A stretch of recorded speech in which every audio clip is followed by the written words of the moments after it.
네, 108회 전산회계 1급 실무시험 강의를 하도록 하겠습니다. 문제 1번부터 보도록 하겠습니다. 자, 1번 문제는 기초정보관리에 대한 문제이죠. 자, 10점이고 총 3문제가 나옵니다. 자, 1번부터 볼 건데요. 자, 1번은 거래처 등록에 대한 내용입니다. 그쵸? 자, 쉬운 문제이기 때문에 그냥 바로 입력을 하도록 하겠습니다. 자, 메인 화면에서 거래처 등록 띄우시고요. 말 그대로 거래처 입력하라는 얘기죠. 자, 코드가 3000번이고요 나우전자라고 되어 있습니다. 맨 밑에다가 3000번 적으시면 되고, 나우전자, 자, 주식회사 나우전자 적으시면 되고요. 자, 그 다음에 유형은 동시라고 되어 있죠. 네, 문제 봐주시고요. 사업자 번호 108881 그리고 13579 적으시면 되고, 대표자 이름은 김나무, 김나우입니까? 네, 김나우. 업체는 제조, 종목은 전자 제품이고요. 주소는 서울시, 서울특별시 서초구, 그리고 명달로 104 적으시면 되고, 밑에다가 괄호 열고 서초동 이렇게 적으시면 끝나는 문제입니다. 자, 우편번호는 생략을 하라고 되어 있기 때문에 우편번호 입력까지는 하지 않아도 괜찮습니다. 자, 다음은 이제 2번 문제 보도록 하겠습니다. 다음 자료를 이용하여 계정과목 및 주거 등록을 하시오. 3점이라고 되어 있는데, 자, 얘도 간단한 거죠. 메인 화면에서 계정과목 및 주거 등록 하시면 되겠습니다. 자, 그럼 여기에 퇴직연금 운용자산을 찾아야 되는데, 퇴직연금 운용자산이 몇 번인지 안 나와 있죠. 코드가 있다면은 우리가 순간 이동하면 되지만 코드가 없잖아요. 자, 이럴 경우에는 여기에서 F2 누르시고요. 퇴직연금 운용자산이라고 치세요. 그리고 엔터를 치면은, 엔터를 치면서 뒤에 커서가 어디로 가는지 보세요. 자, 엔터 치니까 어때요? 뒤에 커서가 순간 이동을 해서 퇴직연금 운용자산 자리로 가 있죠. 가 있으면은 이제 끄시면 돼요. 그럼 여기에서 어떻게 한다? 자, 대체 적용한 1번에다가 적으라고 되어 있죠. 그럼 1번에다가 제조 관련 임직원 확정급여형 퇴직연금 부담금 납입 이렇게 받아쓰기 하시면 된다, 그 얘기예요. 간단하죠? 예수시 빠져나오시면은 3점을 드립니다. 3번입니다. 정기분 재무상태표 작성 시 기업은행의 단기차입금 2천만원을 신한은행의 장기차입금으로 잘못 분류하였답니다. 재무상태표와 거래처별 초기월을 수정 삭제 또는 추가 입력하시오. 자, 어떻게 하면 되죠? 우선 정기분 재무상태표에 가셔가지고 장기차입금을 찾으세요. 자, 이게 2천만 돼 있죠. 이게 장기 차입금이 아니라 뭐다? 단기 차입금이다, 그 얘기죠. 그러면 어차피 금액은 같으니까 장기 차입금 코드에 클릭을 해서 단기 차입금으로 이름을 바꾸시면 돼요. 아시겠죠? 엔터. 자, 거래처별 초기월도 함께 삭제가 됩니다. 삭제하시겠습니까? 예 누르시면 돼요. 그러면 단기 차입금으로 이렇게 바뀌어져 있는 모습을 볼 수가 있을 것이고요. 더 이상 얘는 건드릴 필요가 없습니다. 자, 빠져나오시고, 그럼 이제 어떻게 한다? 거래처별 초기월 가시면 되겠죠? 자, 가서 일단 장기 차입금을 한번 찾아볼까요? 자, 장기 차입금하고 단기 차입금이 아예 안 보이죠? 안 보이니까 위에 불러오기 있죠? 자, 불러오기 눌러가지고 다시 한 번 더 리셋을 해주세요. 아시겠죠? 자, 리셋 해주시면은 밑으로 쭉 내려갔을 때 단기 차입금이 있을 거예요. 2천만원. 그쵸? 자, 그러면 어떻게 하면 된다? 여기에 코드에다가 클릭을 하시고, 자, 이 단기 차입금은 누구한테 빌린 거다? 기업은행한테 빌린 거니까 F2 누르고 기업은행으로 그냥 거래처를 2천만원 이렇게 달아주면 끝나는 문제입니다. 쌤, 장기 차입금은요? 장기 차입금은 어차피 우리가 지웠기 때문에 안 나오죠. 그러면 걔는 그냥 끝이에요. 아시겠죠? 그래서 이렇게 입력하시면 그냥 끝나는 문제입니다. 자, 이렇게 해서 현수강으로 1, 2, 3번 다 끝이 났고요. 파트 1은 마무리를 하도록 하겠습니다. 자, 비교적 쉬운 문제였습니다. 그쵸? 자, 이제 2번 일반 전표 입력으로 가도록 하겠습니다. 전표 입력에 일반 전표 클릭을 하시고, 자, 창은 되도록이면 좀 크게 띄우시는 게 좋을 수도 있어요. 자, 여러분들이 선택하시면 되고요. 자, 1번 문제부터 보도록 하겠습니다. 입력 시 유의사항을 한번 읽어보시고요. 자, 1번 8월 1일부터 보도록 하겠습니다. 미국 은행으로부터 22년도 10월 말일 날에 차입한 외화장기 차입금 중에서 3만 달러를 상환하기 위해서 보통예금 계좌에서 얼마? 3,900만 원만큼을 이체하여 지급을 하였습니다. 일자별 적용 환율은 아래와 같다. 자, 이 문제 별표 하나 해주시고요. 잠시 화면을 보도록 하겠습니다. 자, 우선 우리 회사가 작년 10월 말일 날에 이제 3만 달러만큼을 차입을 했죠. 돈 빌렸다는 얘기예요.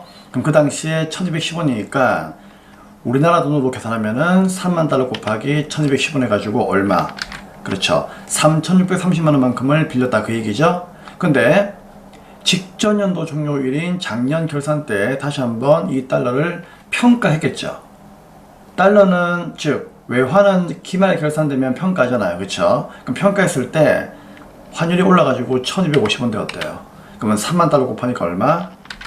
3750이 되었다는 얘기죠. 근데 갚으려고 하니까 다시 달러당 1300 되는 바람에 3은 3339 얼마? 3900이 되었다 그 얘기예요. 그래서 상환의 이제 환율을 적용해 보니까 3,900이 된 거죠. 자, 그러면은 이 금액을 가지고 쌤이 하나하나 분개를 해 볼게요. 자, 먼저 작년 10월 말일 날에 빌렸을 그 당시에는 이렇게 분개했겠죠. 어떻게?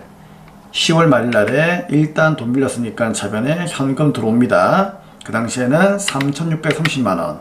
그럼 대변에 갚아야지 하면서 부채의 증가, 외화장기 차입금 3,630만 원을 분개했겠죠. 그쵸? 이 정도의 분개를 이해하지 못하는 건 아니겠죠. 그쵸? 네. 이렇게 분개했을 거예요. 근데 작년 결산 때 뭐 했다? 평가했다는 얘기죠. 그럼 평가해보니까 3,630만 원만큼을 빌렸는데 평가해보니까 얼마? 3,750만 원 되었다는 얘기죠. 이 말은 빌린 돈이 3,750 되었다는 얘기니까 이제 나는 뭐다? 얘보다 얼마를? 120을 더 많이 갚아야 되는 거예요. 그쵸? 그럼 갑자기 환율이 올라가지고 갚아야 할 돈이 많아지니까 화가 났겠지. 그쵸? 그래서 다시 작년에 어떻게 분개했을까? 120만 원만큼 부채가 증가했으니까 대변은 뭐다? 부채 증가 120만 원만큼 외화 장기 차입금 분개를 했겠죠. 그리고 이 아이를 차변에 뭘로? 화가 나잖아. 외화 환산 손실로 분개했겠죠. 비용으로. 그쵸? 자, 아무튼 이렇게 평가를 하면서 외화 장기 차입금이 장부에 금액이 얼마가 되었다? 이제는 3,750만 되었다 그 얘기예요. 그리고 드디어 8월 1일 갚으려고 해요. 자, 그래서 8월 1일 갚으려고 하니까 대변이 뭐다? 보통예금이 3,900이 나갔다는 얘기죠. 그쵸? 자, 문제에서 보통예금이 3,900 나갔다는 얘기죠. 그쵸? 자, 그런데 차변은 뭐다? 외화장기 차입금이 사라져야 되겠죠. 갚았으니까. 그쵸? 얼마가 사라질까? 당연히 이 두 가지의 금액을 더한 금액이 장부에 적혀 있으니까 3,750만원, 이 두 개 더한 금액인 3,750만원 얘가 사라져야 되는 거죠. 그쵸? 그래서 차변에 외화장기 차입금이 3,750만원이 사라집니다. 그러면 나는 3,750만원만 갚으면 되는 거야. 근데 환율이 이렇게 오르는 바람에 3,900이 나간 거예요. 그쵸? 또 기분 나쁘지. 그쵸? 자꾸만 달러가 오르니까 갚을 돈이 자꾸 커지는 거야. 근데 작년에는 평가했기 때문에 환산 손실이라고 했잖아요. 근데 지금 뭐다? 평가하는 게 아니죠. 그냥 갚아주는 거잖아. 그쵸? 이런 경우에는 이름을 뭐라고 부른다? 외환차손이라고 불러주시는 겁니다. 얼마? 150만원. 그쵸? 150을 더 줬다 그 얘기예요. 그래서 내가 돈을 빌리면서 환율이 올라가지고 생긴 손실은 크게 두 가지가 있습니다. 외화환산 손실이 있고 외환차손이 있어요. 어차피 둘 다 똑같은 비용이에요. 근데 이름만 차이가 나는 것이, 얘는 평가해가지고 손실 난 거고 얘는 뭐다? 진짜로 갚다가 보니까 손실 난 거죠. 하지만 그동안에 쌓인 손실은 이만큼이라는 것을 잊으시면 안 됩니다. 자, 분계만 저번 시점과 이번 시점에 이렇게 손실이 두 가지로 나누어서 발생할 뿐이지 전체 손실은 120, 150, 270만 원만큼이 손실이 난 거예요. 맞잖아요. 처음에 3,630만 원 빌렸는데 지금 3,900만 원 갚아버리면은 이만큼의 갭이 뭐다? 이 두 개를 더한 금액인 270이잖아요. 근데 그 중에서 120은 이만큼까지고, 그쵸? 그 다음에 150은 이만큼까지죠. 그냥 불러주는 이름만 다를 뿐이지 어차피 손실이에요. 자, 하지만 지금은 8월 1일자에 분계를 해야 되기 때문에 여러분들은 이 분계를 그렇죠, 정답으로 하시면 되는 겁니다. 자, 이해하시라고 3단계로 나누어서 쌤이 분계를 보여드리는 거니까 이 분계를 잘 검토해 줄 수 있도록 부탁을 드리겠습니다. 자, 8월 1일 날로 가서 바로 분계하겠습니다. 자, 일단 다른 건 모르겠고 대변에 보통예금 나간 거는 확실해요. 얼마? 3,900. 그리고 차변에 외화 장기 차입금이 사라져요. 그쵸? 자, 거래처가 누구였죠? 거래처가 미국 은행이었죠? 네. 차입금, 대여금 이런 건 무조건 달아주셔야 됩니다. 당연하죠. 근데 얘는 얼마 사라진다? 3,750만원. 결국 3,750만원은 누구 거예요? 현재 시점으로부터 직전 연도의 결산 환율인 얘를 봐야 되는 거죠. 그쵸? 차입한 날짜가 아니에요. 자, 아무튼 이렇게 분기를 합니다. 그러면은 150만원 만큼 남는 게 뭐가 된다? 외환 차손이 된다, 그 얘기예요. 자, 이런 내용은 전산회 1급 때부터 공부를 한 내용이기 때문에 어렵지는 않겠지만 그래도 여러분들이 환율 나올 때 제일 많이 망설이니까 제가 또 구체적으로 설명을 해드린 겁니다. 자, 이제 2번 문제 보겠습니다. 8월 10일 날 금융기관으로부터 매출거래처인 모모가방이 발행한 어음. 자, 매출거래처가 발행한 어음은 무슨 어음이죠? 당연히 받을 어음이죠. 옛날에 내가 물건을 매출하고 받은 어음이니까 받을 어음이겠지. 얘가 부도 처리되었다는 것을 통보했습니다. 그러면 어떻게 하면 되죠? 대변에 받을 어음이라고 한 자산이 감소하고 차변의 EI를 부도가 되는 건 돈을 떼인 게 아니죠. 왜? 어음은요, 부도일로부터 6개월 경과해야만 대손이에요. 그래서 대손 삼각비로 분기하시면 안 돼요. 얘는 뭐다? 부도 어음과 수표로 분기를 합니다. 이거는 1급 때부터 한 거니까 기억나시죠? 자, 그러면 8월 12일 날에 분기하도록 하겠습니다. 자, 대변에 일단 뭐 사라진다? 받을 어음이 사라집니다. 거래처 당연히 적어야 되겠죠? 어음은 무조건 거래처를 적어요. 그렇죠? 자, 얼마? 5천만원 사라지고 차변의 EI를 뭐다? 부도 어음과 수표로 분기를 하시면 되겠습니다. 자, 부도 어음과 수표도 자산이에요. 그렇죠? 기타 비유동 자산입니다. 그렇죠? 하지만 부도 어음과 수표도 내가 아직까지는 돈 받을 게 있다라고 하는 그런 희망을 가지고 있는 채권이기 때문에, 그쵸? 얘도 채권으로서 당연히 돈 받을 거래처를 달아주셔야 됩니다. 그래서 부도가 났지만 6개월 정도는 기다려보자, 그 얘기예요. 아시겠죠? 그래서 모모 가방 해가지고 돈 받아야지 거래처 달아주셔야 됩니다. 끝입니다. 자, 여러분, 만약에 그러면 6개월 뒤에 돈이 안 들어와, 부도가 확정되었어요. 즉 대손이 확정되었어요. 그럼 그때는 이제 어떻게 하죠? 부도 어음과 수표가 대변에 사라지면서 차변에 대손 삼각비 분기하시면 되는 거예요. 물론 대손 충당금이 있으면 메꾸고 나머지만 대손 삼각비로 분기하시는 거 당연히 알고 있죠. 자, 3번입니다. 8월 23일 날 임시주총에서 6월 29일 날 결의하고, 자, 6월 29일 날에 분기를 보셔야 됩니다. 미지급한 중간배당금 1,000만원에 대해서 원천징수세액을 154만원 빼고 나머지가 보통예금 계좌에서 지급을 하였습니다.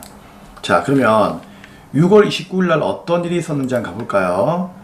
자, 전표에다가 6월 29일로 가세요. 그러면은 차변에 2월 이익잉여금에서 돈을 뺐죠.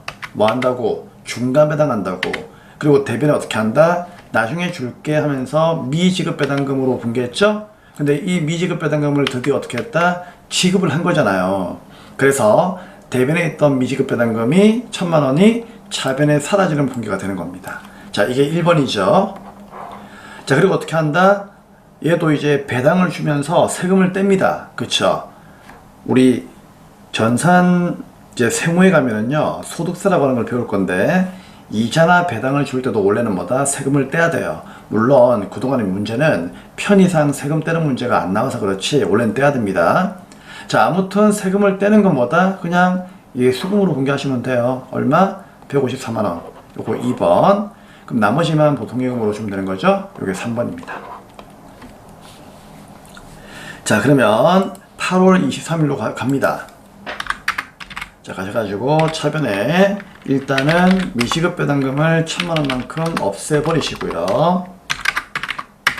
그리고 대변에 어떻게 한다? 세금 뗀 거 있죠? 이게 수금으로 먼저 이렇게 분개하시면 돼요. 아시겠죠? 얼마였습니까? 154만원이죠? 그래서 이런 예수금들은 나중에 월급 주었을 때 뗀 예수금 있죠? 걔들하고 얘네들하고 다 모아가지고 한꺼번에 세무서에다가 납부를 하는 거예요. 그리고 나머지 이제 846만원만큼은 보통예금으로 이제 배당을 주었으니까 보통예금이 대변에 나간다. 이렇게 분기를 하시면 되겠습니다. 자, 다음 이제 4번으로 가도록 하겠습니다. 8월 31일 날 제품의 제조 공장에서 사용할 기계장치 공인중개가치는 550만원이고 대주주로부터 무상으로 받았습니다.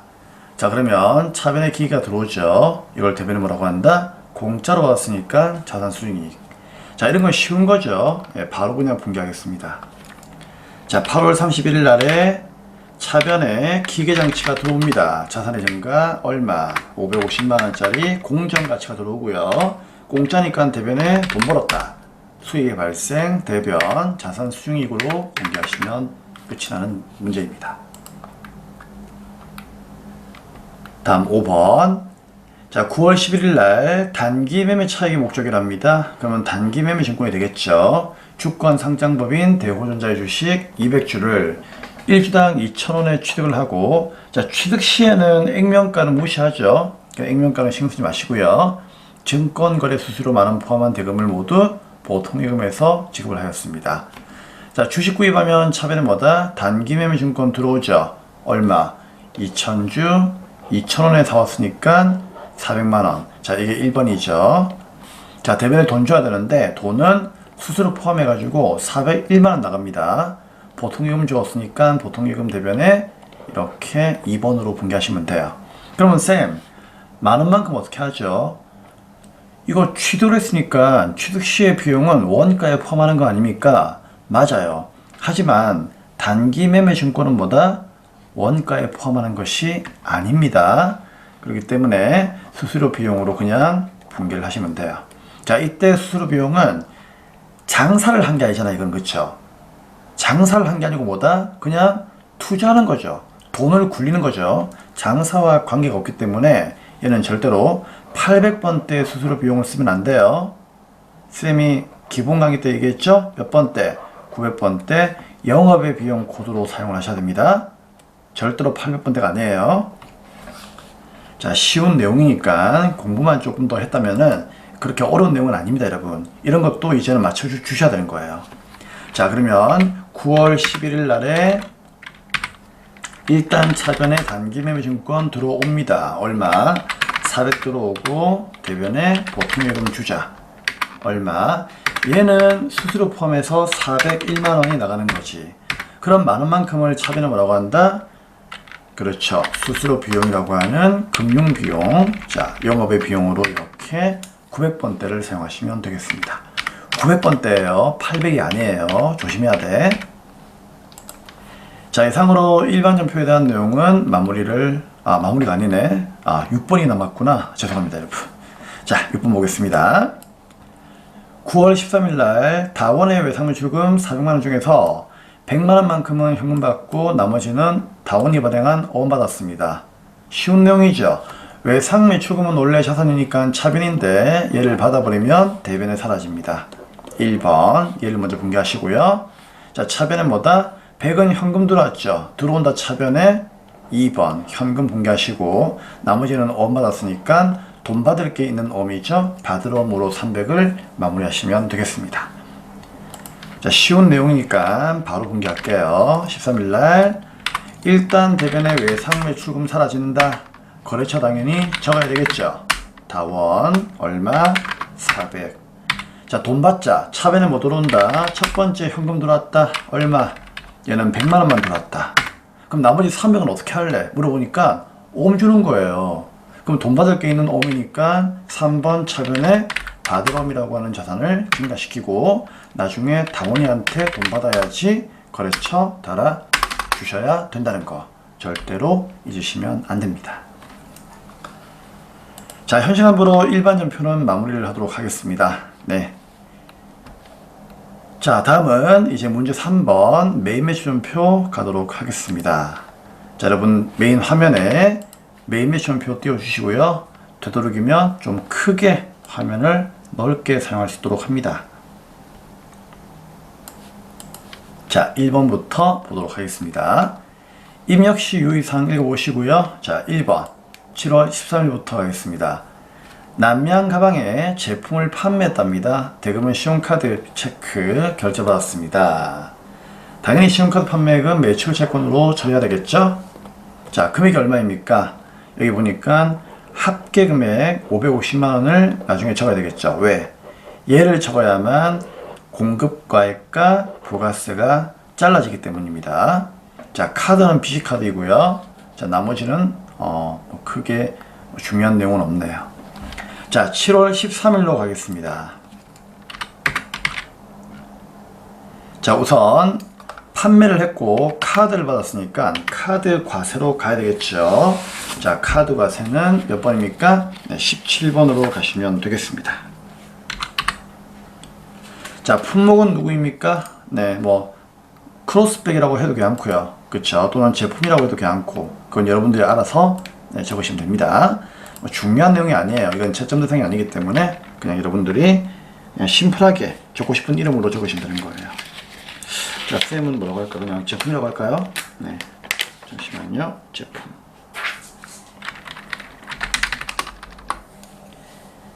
자, 금액은 부가세를 포함한 금액 550을 적으시면은 500에 50이 잘라지고요. 거래처는 누구이다? 일단 거래처는 남양 가방입니다. 남양은 우유 아닌가? 자, 죄송합니다. 네.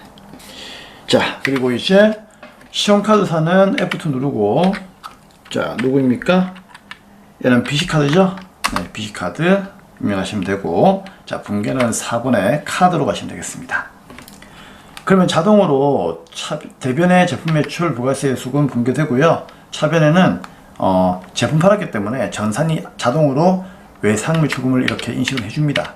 그렇기 때문에 외상 매출금 확인하시면 되고 여기에 거래처는 BC카드가 달려있는지 꼭 확인을 해야 돼요. 아니면 혼합으로 가도 괜찮아요. 3번에 혼합 가셔가지고 차변에 여러분들이 직접 외상 매출금 적고 그 다음에 거래처 클릭을 해서 BC카드로 바꿔주셔도 상관없습니다. 둘 다 정답이에요. 그래서 항상 얘기하지만 여기에 분계를 뭘 적을 건지는 그렇게 고민하지 마세요. 분계만 잘 되면 되니까. 아시겠죠? 자, 이제 2번입니다. 9월 5일날 특별 주문 제작하여 매입한 기계장치가 완성되어 특수운송 전문 업체인 쾌속운송을 통해서 기계장치를 인도받았습니다. 운송비 55만원만큼을 보통예금을 이체하여 지급을 했고 쾌속운송으로부터 전자성계안서를 수취하였습니다.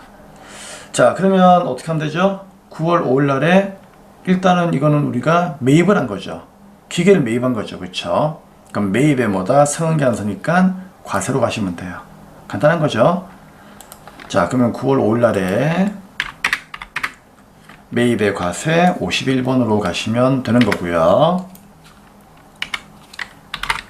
품목은 네, 뭐 기계장치 뭐 이렇게 적으시면 되고, 자, 금액이 얼마입니까? 네, 50에 5만원 이렇게 적으시면 되겠죠. 자, 거래처는 누구? 네, 쾌속운송. 전자에 체크합니까? 네, 분계는 혼합으로 가세요. 자, 왜? 차변에 내가 구입한 게 원재료가 아니에요. 기계를 구입했죠. 그래서 기계장치가 들어오는 것이고, 그리고 부가세대금은 매입세 공제가 되겠죠. 그리고 대변에 돈 줘야 되는데 55를 줘야 되겠죠. 뭘로 줬다? 보통예금으로 줬습니까? 네, 그렇기 때문에 보통예금 대변에 55만원 정리하시면 되겠습니다. 다음 3번 9월 6일날 정도정밀로부터 제품 임가공 계약이면 뭐죠? 외주 가공비 알고 있죠? 자, 문제에서 나와 있습니다. 자, 우선 임가공 계약에 따른 제품을 납품받고 전자세원계안서 수취했습니다. 임가공 비용은 1,000만원이고요. 부가세 별도 전액 보통예금 계좌에 이체하여 주었습니다. 임가공 비용은 외주가공비로 처리할 것이라고 되어 있네요. 자, 아무튼 우리가 정도정밀이라고 하는 회사에다가 일거리를 맡기고 좀 일을 해달라는 얘기죠. 그쵸? 그래서 가공시킨 그 제품을 이제 드디어 인수를 받고 수고했다고 수고비를 준 거예요. 수고비를. 이건 여러분들 제품을 구입한 게 아니죠. 그쵸? 우리 회사 물건 주면서 걔네들이 약간 만들어서 다시 우리 회사 물건 가져온 거니까는 우리 회사 물건이에요. 얘는 거래가 아니에요. 그쵸? 단지 뭐다? 그냥 수고했다고 준 수고비 얘만 공개하는 거예요. 아무튼 돈 쓰는 거니까 매입이죠. 즉 정도정밀한테 어떤 노동력을 매입한 거예요. 그렇기 때문에 매입에 세원계안서니까 과세가 되는 거고요. 그쵸? 그 다음에 인건비 1,000만원, 부가세 100만원 이렇게 되는 겁니다. 이해하셨겠습니까? 그럼 이때 이 인건비는 뭐다? 외주 가공비로 이렇게 나중에 분개하면 되는 거예요. 자, 9월 6일입니다. 그럼 매입의 과세니까 몇 번? 당연히 51번. 세원계안서가 눈에 보였죠? 자, 품목은 뭐 임가공 또는 뭐다? 외주가공비 하시면 되고요. 자, 금액은 얼마입니까? 네, 1,000만원에 100만원을 찍으시면 되겠습니다. 거래처는 정도정밀. 뭐 쉽게 얘기하면 우리 회사가 본청이고 정도정밀이 하청기업이다 이렇게 보시면 되겠죠. 자, 전자에다 체크합니까? 네, 분계는요 혼합으로 가시면 되겠습니다. 복잡하니까 차변에 원재료 구입한 건 아니에요. 맞죠? 외주 가공비를 준 거죠. 그래서 500번대 공장 코드로 외주 가공비 1,000만원 적으시면 되고요. 그리고 여기에 대해서도 매입세 공제가 이루어질 수가 있으니까 부가세대금 잊지 마시고, 자, 대변에 돈 주자. 보통예금으로 줬죠? 보통예금 1,100이 대변에 나가는 겁니다. 다음 4번 9월 25일날 제조공장 인근 육군부대에 3D 프린터기를 외상으로 구입하여 구입 동그라미 기증을 하였답니다. 아래와 같은 전자세원계안서 밑줄 짝 발급받았고요. 자, 밑에 보니까 프린터기는 350에 35만원 되어 있습니다. 그쵸? 자, 여러분 우리 회사가 3D 프린터기를 구입했죠. 그럼 당연히 뭐죠? 이거는 비품이 되겠죠. 비품이 아니에요. 별표. 자, 이 문제 정말 중요합니다. 별표 100만 개. 이 문제 여러분들이 집중하지 않으면요 시험장에서 무조건 틀려요. 왜냐하면은 3D 프린터라고 해서 비품이 아니죠. 왜? 얘를 구입을 해가지고 정말 우리 회사의 업무에 사용을 했다면 비품이 맞아요. 근데 얘는 뭐다? 구입해가지고 육군 부대에다가 기증한 거예요. 즉 뭐죠? 기부금이에요. 기부금. 비품이 아니에요. 아시겠죠? 그래서 이게 또 중요한 내용이지만 한 가지가 더 중요한 게 있습니다. 뭘까요? 자, 그럼 봐봐요. 구입하고 전자세원계안서를 받아왔죠. 그럼 쌤 9월 25일날 매입의 과세로 가면 되겠네요. 자, 매입의 뭐죠? 세원계안서니까 과세일 것 같죠? 아니요, 불공이에요. 몇 번? 54번입니다. 자, 왜 그럴까? 지금 프린터기 구입해가지고 우리 회사에 사업에 쓴 게 아니죠.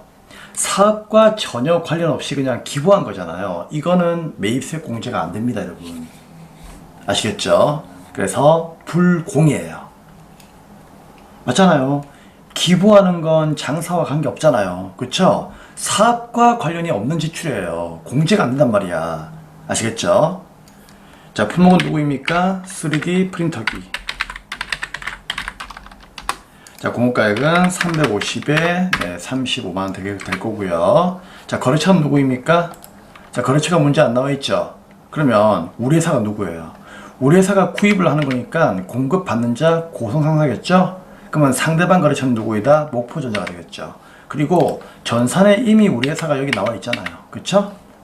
자, 그래서 목포전자가 될 거고요. 전자서행제안서 받았으니까 전자에 체크하시면 됩니다.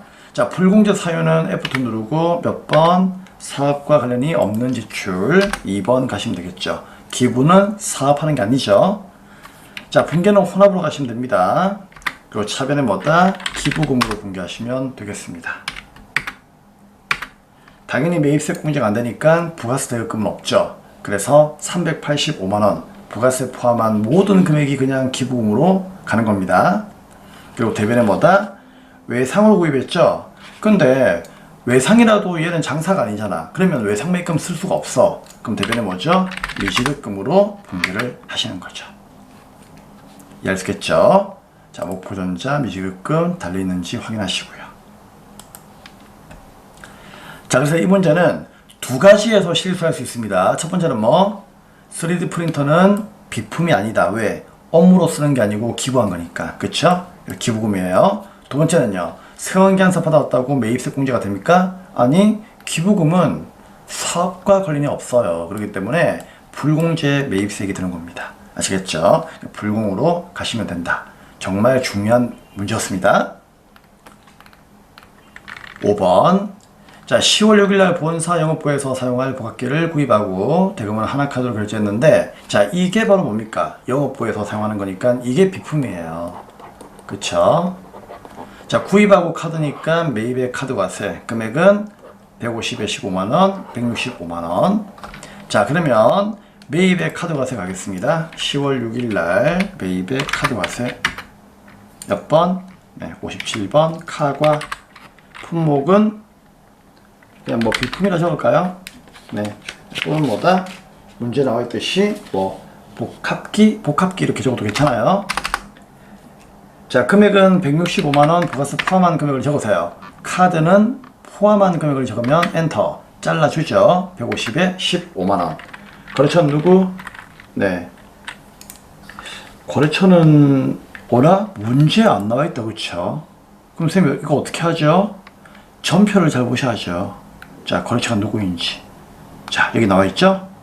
어디? 가맹점명 OK 사무예요. 아시겠죠? 고성상사는 우리 회사고요. OK 사무가 거래처입니다. 그래서 여기다가 OK 또는 뭐 사무 이렇게 치면은요 나올 거예요. 나옵니까? 네. 자, 그리고 신용카드 선택해야 되겠죠? F2 누르고 무슨 카드? 네. 문제는 하나카드라 되어 있죠. 그럼 하나카드 바로 가시면 되고요. 분계는 카드로 가시면 되겠습니다.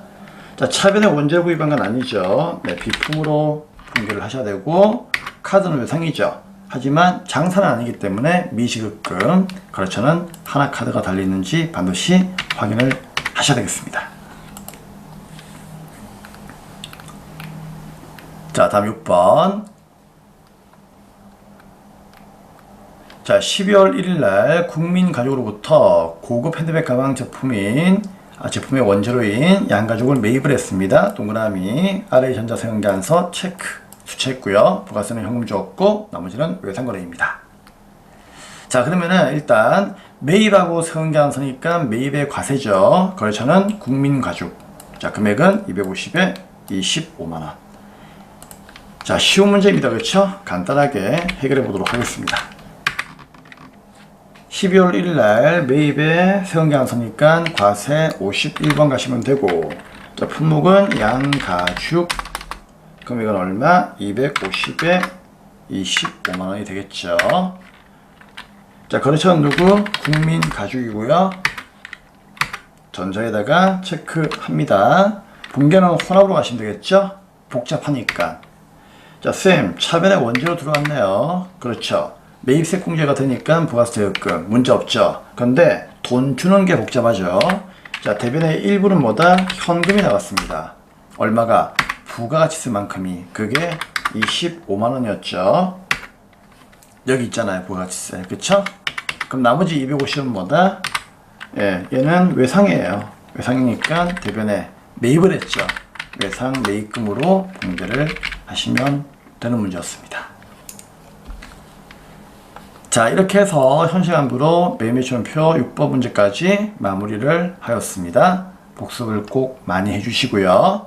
이제 문제 4번에 오류 정정으로 가도록 하겠습니다. 자, 오류 정정은 부가세와 관련이 있으면은 매매시험표로 가시면 되고요. 부가세와 관련이 없으면은 일반점표에서 문제를 풀면 되겠죠. 자, 1번부터 보겠습니다. 7월 22일 날 제1자동차로부터 영업부의 업무용 수용차 공급가 1,500 부가세 별도를 구입을 했습니다. 대금은 전액 보통형으로 주었고 전자성기한서 체크 발급받았고요. 해당 업무용 수용차의 배기량은 1990cc나 담당자는 990cc로 판단하여 부가세를 공제받는 것으로 처리했다. 틀렸죠, 그쵸? 왜? 배기량이 1990cc면 불공이죠, 그쵸? 그런데 990cc로 판단해가지고 과세로 했겠다, 그 얘기예요. 틀렸죠? 네. 자, 그럼 얘는 어디로? 당연히 매매시험표 7월 22일로 가야 되겠다. 그런 느낌 들죠? 네, 여기 있습니다.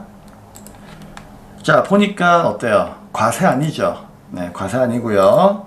자, 돈은 보통예금으로 주었답니다. 이거 꼭 체크해야 됩니다. 자, 그러면은 분계 바꿔볼까요? 유형 선택을 뭘로? 매입의 불공으로 바꿔야 되겠죠. 그쵸? 1500에 150은 그대로 놔두고 제1자동차 문제 없고요. 전자역까지는 크게 문제가 없습니다. 자, 대신에 불공유 사유 얘는 뭐다? F2 누르고 비용업용 소형 수용차. 그리고 분계는 원재료 구입한 게 아니죠. 자동차 구입했으니까 차량 공간으로 바꿔주셔야 되고요. 당연히 매입세 공제가 안 되는 거니까 부가세 포함한 금액이 차량 공간구의 취득가액이 되는 겁니다. 자, 대변에 돈 줘야 되는데 그 돈은 이미 문제에서 보통예금으로 주었다라고 나와 있었으니까 보통예금 대변에 1650만원 마무리를 해주시면 되겠습니다. 자, 간단하죠? 그래서 과세를 불공으로 바꾸고 그 다음에 분계를 약간 조절하시면은 끝나는 문제였습니다. 자, 이제 2번 문제 보겠습니다. 9월 15일 날 매출거래처 댕댕 오디오의 파산 선고로 인하여 외상매출금 300만원이 회수 불능으로 판단하고 전액 대손상각비로 대손 처리하였으나 15일 파산 선고 당시에 외상매출금에 대한 충당금 잔액은 150만원이 있었습니다. 그럼 어떻게 하면 되죠? 충당금을 먼저 메꾸고 나머지를 대손상각비로 고치면 되는 거죠? 자, 9월 15일 날 얘는 어디 갈까? 부가치세와는 아무런 관련이 없으니까 그냥 뭐다? 네, 일반점표로 가면 되겠죠? 자, 9월 15일로 가겠습니다. 자, 그러면 외상매출금 돈 떼었으니까 대변은 뭐다? 외상매출금 300만원. 자, 여기까지는 문제가 없죠. 그쵸? 근데 문제는 뭐가 있는가 하면은 지금 대손 충당금이 있대요. 그럼 있으면 걔를 먼저 메꿔야 되겠죠. 근데 전부 다 대손상각비로 분개했으니까 이게 틀린 거지. 그래서 대손 충당금을 먼저 메꿔 줍시다. 외상매출금의 짝지니까 109번 사용하면 되겠죠. 얼마? 문제 나와 있는 금액 150. 그러면은 충당금이 150이 될 거고요. 나머지 150이 이제 차변은 뭐가 된다? 비용으로 분개하시면 되겠죠. 대손 상각비 찾으시면 되겠습니다. 당연히 판매비와 관리비 코드인 800번대를 체크해 주셔야 되겠죠. 자, 크게 어려운 내용은 없었기 때문에 현시간부로 오류 정정 문제도 마무리를 하도록 하겠습니다. 자, 두 문제가 항상 나옵니다. 그쵸? 자, 이제 결산 문제로 가도록 하겠습니다. 자, 우리가 결산 문제는 항상 전산회계상의 결산 순서를 여러분들이 암기하셔야 되겠죠. 첫 번째로 수동 결산 먼저 하고 두 번째는 자동 결산을 하시면 됩니다. 자, 수동 결산은 말 그대로 이제 수동이니까 일반 점표에서 직접 분개하시면 되고요. 자동 결산은 알고 있죠. 결산자로 입력 메뉴에서 금액만 입력하고 나서 점표 추가하시면은 자동으로 분개를 해줍니다. 그래서 자동 결산은 5가지 꼭 기억하셔야 되겠죠. 기말재고, 대손, 감가, 퇴직금, 법인세. 자, 얘를 제외한 나머지는 거신 보면은 수동이기 때문에 수동과 자동을 먼저 고르셔야 되겠죠. 자, 그러면 문제를 보시면서 수동은 수, 자동은 자 골라볼게요. 자, 1번 수동이죠? 수. 자, 2번도 수동인 것 같습니다. 자, 3번은 자동이죠. 대손. 그쵸? 자동입니다. 그러면은 수동인 1, 2번을 먼저 풀고 3번은 잠시 후에 풀면 되겠습니다. 자, 1번부터 보도록 하죠.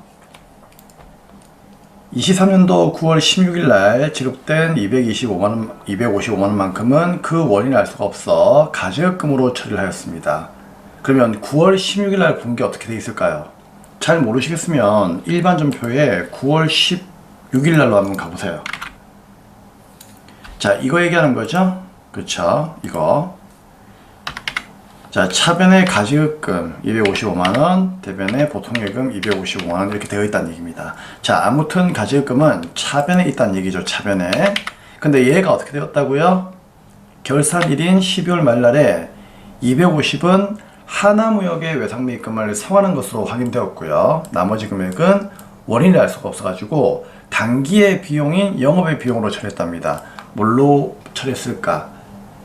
원인을 알 수 없으면요, 현금 가부족하고 그 다음에 가지급금은 원인을 알 수 없으면 무조건 뭐다? 잡손실이나 잡이익으로 처리하시면 돼요. 그건 잡손실로 처리했다 그 얘기죠. 자, 어떻게 하면 되죠? 당연히 가지급금 차변에 있는 거 있죠. 이거를 대변에 없애버리는 분개하면 되는 거예요. 자, 바로 할게요. 쉬운 거니까. 자, 대변에 뭐다? 가지급금이 사라질 겁니다. 자, 가지급금 거래처는 누구였습니까, 방금? 자, 가지급금은, 방금, 자, 아닌데, 잠시만. 아, 가지급금이 거래처가 없었나? 잠시만요. 9월 16일 날. 아, 없었네요. 그쵸? 있는 경우도 있어요, 여러분. 근데 없었으니까, 그냥 일단은, 네, 대변에 사라지는 분개 하시면 됩니다. 그리고 가지급금에 대한 거래처는 달 필요가 없는 거고요. 자, 255만원. 자, 그리고 차변에는 뭘로 분개한다? 외상매입금으로 분개를 해야 되겠죠? 외상매입금 갚았으니까. 자, 얼마? 250만원이죠. 자, 얘는 거래처를 달아야 돼요. 자, 거래처가 누구였습니까? 하나무역이었죠. 자, 그리고 나머지 5만원만큼은 차변에 뭐다? 그 원인 알 수가 없답니다. 그러면은 잡손실, 차변은 비용전이니까 잡손실로 분류하시면 되겠습니다. 자, 그 다음 이제 2번 문제입니다. 결산 현재 필립전자에 대한 외화 단기 대여금. 자, 조금만 중간으로. 네. 자, 잔액은 6천만원입니다. 결산 현재 기준 환율은 1달러당 2200이죠. 자, 외화 단기 대여금이라 할지라도 단기 대여금으로 분개합니다. 그럼 여러분, 자, 필기 볼게요. 일단 장부에는 얼마나 적혀 있죠? 장부에는 그냥 얼마? 예, 6천만원 되어 있다는 얘기예요. 그렇죠? 6천만원. 자, 근데 이제 기말에 뭐다? 평가를 해보니까 얘가 이제 3만 달러였다 그 얘기죠. 이 3만 달러가 1달러에 얼마가 되었다? 2200이 되었다. 그러면 326이니까 6600이 되었다 그 얘기예요. 그쵸? 그럼 갭이 얼마예요? 600의 차이가 있다는 얘기죠. 자, 600이 올랐습니다. 맞죠? 그럼 오르면 이익입니까? 아니요. 손실이 될 수도 있습니다. 그쵸? 왜? 그 오른 금액이 받을 거인지 갚을 거인지를 판단해야 되겠죠. 단기 대여금은 받을 돈입니다. 그럼 원래 받을 돈은 6천만원인데 달러 오르는 바람에 받을 돈이 600이 올랐어요. 기분 좋은 거지. 이런 게 바로 뭐죠? 외화 환산 이익이잖아요. 그쵸? 외화를 평가해서 생긴 이익이잖아요. 그럼 수익 발생이니까 대변에 뭐다? 외화 환산 이익 600을 먼저 분개하고 차변은 어떻게 하면 된다? 그만큼 단기 대여금이라고 하는 자산이 증가했으니까 자산의 증가, 단기 대여금, 필립전자, 거래처 달면 되는 거죠. 어려운 거 아니죠, 여러분? 자, 그러면 대변에 돈 벌었어요.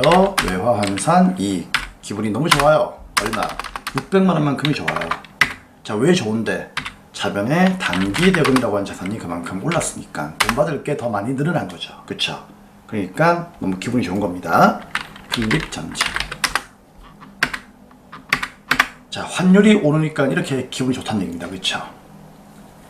근데 거꾸로 있잖아요. 이게 단기 차입금이었으면요. 야, 그러면은 최악이지. 왜? 갚아야 할 돈이 많으니까. 그쵸? 그때는 이제 차변에 외화 환산 손실이 생기면서 대변은 뭐다? 부채 증가, 단기 차입금이 될 수 있는 거예요. 단기 대금이니까 이익이 나온 겁니다. 단기 차입금이었으면 손실이에요. 갚을 게 많아지니까. 그쵸? 자, 이렇게 반대의 그 내용도 여러분들이 꼭 공부하시는 것이 좋을 수도 있어요.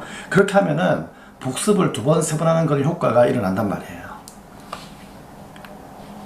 자, 이렇게 해서 수동결산 다 마쳤고 이제 3번에 자동결산 갈 건데요. 이제 일반 전표는 끄도록 하겠습니다. 자, 웬만하면 이제 전표들은 다 끄시면 되고요. 이제 메인 화면에서 결산자로 입력하겠습니다. 클릭. 자, 그리고 엔터에서 1월에서 12월까지 이렇게 놓으시면 되고요. 자, 3번 내용 보겠습니다. 대손 충당금은 결산일 현재 미수금, 기타 채권은 제외에 대해서만 1%를 설정한다고 되어 있습니다. 그러니까 only 미수금에 대해서만 설정하라 그 얘기죠. 보충법에 의하여 처리하면 되고요. 자, 나머지는 뭐 그냥 한번 읽어보시면 되겠습니다. 자, 이거 쉬워요. 어떻게 하면 되죠? 대손 나오면 그냥 대손 생각하시면 돼요. 미수금만 하라면서요. 몇 퍼센트? 대손율 1%. 그러면 1% 되어 있으니까 그대로 놔두면 되겠죠. 그러면 얘만 설정하라고 했으니까 나머지는 전부 다 뭐다? 0 엔터, 0 엔터, 0 엔터, 0 엔터에서 금액을 다 0으로 만들어 버리세요. 그리고 미수금만 그렇죠. 30만원 확인한 다음에 결산 반영 누르시면 끝나는 겁니다. 자, 이제 나와야 되겠죠. 나올 때 그냥 나오면 안 돼요. 전표 추가 반드시 눌러야 되고 얘 했을 때 여기에 결산 붕괴 완료라고 하는 문구를 반드시 확인을 하셔야 됩니다. 그리고 ESC 나오시면 현시간으로 결산 문제도 끝이 나게 되겠습니다. 네, 자, 그러면 이제 마지막 문제죠. 6번 조회 문제 보도록 하겠습니다. 자, 화면을 잠시 보시면 우리 조회 문제는 쌤이 기본 강의 때 자, 이 내용을 여러분께 필기해 드렸죠. 자, 이걸 보시면서 문제를 푸시면 되겠습니다. 자, 그러면 1번 문제부터 보도록 할 건데요. 자, 1번 당해연도 1기 부가세 예정신고 기간 중에서 카드 과세 매출의 공급 대가의 합계액은 얼마입니까? 라고 되어 있습니다. 자, 이거는 뭐죠? 말 그대로 이제 매출의 과가 얼마이냐 그 얘기죠? 맞죠? 공급 대가는 뭐예요? 부가세를 더한 거예요? 부가세 제외예요? 부가세를 더해야만 대가 금액이 대자 커지잖아요. 그쵸? 원래는 이 대자가 아니에요. 자, 하지만은 그렇게 기억을 하셔야 되겠죠? 자, 그래서 부가세 포함한 금액이 얼마인가 그 얘기죠? 자, 그러면 어떻게 하면 되죠? 자, 쌤이 이렇게 매출의 카드 과세 이렇게 메인 매출의 유형 선택을 언급한다. 메인 매출장 가라고 했죠? 자, 그러면은 메인 매출장 가겠습니다. 자, 여기 클릭. 그리고 이 아이는 자, 매출이니까 그쵸? 참, 1기 언제입니까? 1기 예정입니까? 아, 네. 1기 예정. 1월달부터 3월달까지 먼저 놓으셔야 되겠죠? 죄송합니다. 놓으시고 그 다음에 매출의 2번이죠. 카드 과세로 가면 돼요. 유형 선택을 카드 과세. 그리고 공급 대가가 얼마인가? 공급가액과 부가세를 포함한 금액을 보시면 되겠죠. 자, 어딜 봐야 돼요? 당연히 분기계를 봐야 되겠죠. 분기. 왜? 1월부터 3월까지가 1분기니까. 그쵸? 그쵸? 그렇기 때문에 이 두 개를 더한 133만원이 정답이 되겠습니다. 자, 참고로 이거 있잖아요. 여기 가시면 안 됩니다. 부가가치에 가면은 쌤, 부가가치 신고서에서 그쵸? 1월 1일부터 3월 말로 놓고 어차피 매출의 카드 과세니까 매출의 신용카드, 카드 과세 여기 보면 안 돼요. 여기 보면 안 됩니다. 왜 그럴까요? 여기에 있는 부가가치 신고서는 카드뿐만 아니라 현금 영수증하고 이렇게 합쳐져 있기 때문에 비록 이 금액이 맞다 할지라도 그거는 우연이에요. 아시겠죠? 현금 영수증이 섞여져 있으면요 답안이 틀릴 수도 있습니다. 아시겠습니까? 왜냐면 지금 문제는 카드 과세만 물었지 현금 과세를 물어본 게 아니잖아요. 그렇기 때문에 여기를 보시면 안 돼요. 아시겠죠? 부가세 신고서는 카드와 현금 영수증을 섞어서 이렇게 입력을 하거든요. 그렇기 때문에 여기를 보시면 안 됩니다. 반드시 매입 매출장을 보세요. 다음 2번. 2023년도 6월달에 영업의 비용 총 지출액은 얼마입니까? 6월달 한 달만 묻고 있죠? 월계표 가시는 게 제일 좋습니다. 그쵸? 자, 월계표. 그리고 수익 비용 같은 경우에는요, 월계표가 제일 좋아요. 자, 그러면은 월계표로 가겠습니다. 회계관리 클릭, 1월계표에 클릭. 자, 월계표에 클릭. 날짜는 언제였습니까? 네, 6월 한 달이죠? 6월부터 6월까지. 자, 어떤 비용이죠? 영업 외 비용이죠. 총 지출액. 그럼 비용 발생은 차변이니까 차변 보시면 돼요. 그러면은 영업의 비용을 찾으세요. 밑으로 쭉 내려오시면은 영업의 비용 나와 있죠, 여기. 자, 총 지출액이니까 합계 차변 13만 1,000원이 정답이 되는 겁니다. 자, 3번. 1기 부가세 확정 신고기간은 4월에서 6월까지죠? 그쵸? 공제받지 못할 매입세액은 얼마입니까? 자, 이건 어디 가면 되죠? 두 가지가 있습니다. 맞아요. 유형 선택을 어차피 물어보는 거죠. 매입의 불공. 어디 가면 된다? 매입 매출장 가도 괜찮아요. 그쵸? 매입의 불공, 매출의 카드과세, 뭐 이런 것들 있죠. 자, 그런 것들을 확인하고 싶으면 매입 매출장 가시면 돼요. 그럼 여기에서 1기 확정이니까 4월에서 6월 말까지 놓으시면 되고요. 그리고 매입에 옆에 유형되어 있죠. 유형에 불공으로 가시면 됩니다. 그러면은 당연히 이것도 분기니까 분기 계를 보면 되겠죠. 자, 무엇을 묻고 있었죠? 공제받지 못할 매입 세액을 묻고 있었죠. 세액을 묻고 있었으니까 부가세를 보시면 돼요. 얼마? 306만 원이 정답입니다. 자, 그리고 있잖아요. 지금까지 이런 게 나오진 않았는데 문제가 이렇게 나올 수도 있어요. 어떻게? 불공제 매입세액 중에서 접대비로 지출한 공제받지 못할 매입세액은 얼마입니까? 이렇게 나올 수가 있거든요. 그때는 어떻게 한다? 불공에서 전체에 가셔가지고 있잖아요. 접대비 얘를 클릭해가지고 답을 내는 경우도 있을 거예요. 그런 경우도 있습니다. 근데 이런 문제를 아직까지 출제위원들이 안 내고 있어요. 제 생각인데 요즘에 이제 출제위원들이 수험생들을 너무 많이 괴롭히거든요. 정말 그쵸? 상상도 못한 그런 문제를 이제 내면서 계속 뭔가를 자꾸만 이렇게 우리를 괴롭힌단 말이야. 그렇기 때문에 이런 내용까지 한번 알려드리는 건데 언젠가는 한번 나오지 않을까 하는 그런 생각이 듭니다. 그래서 알고 있으라고 쌤이 얘기를 해드리는 거예요. 자, 그리고 이 문제는 이제 여기서도 확인할 수 있지만 얘는 부가세 신고서에서도 확인할 수 있습니다. 그쵸? 자, 부가세 신고서 클릭. 자, 날짜는 언제부터? 1기 확정이니까 자, 얘는 빠져나오고 4월에서 언제까지? 6월 말까지 이렇게 놓으셔가지고요. 엔터 치고 매입세액에 공제받지 못하는 매입세액이 여기 요 위치죠. 네, 여기에 306만원.